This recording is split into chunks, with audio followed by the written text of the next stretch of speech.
আমাদের ভালো রান্না হয়েছে এবার চলো আমরা জল সঞ্চয় করবো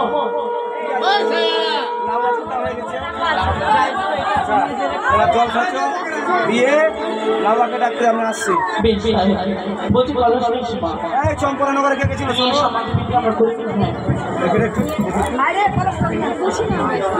আয় সঞ্জু চম্পরানগরে কে গেছিল গেছিল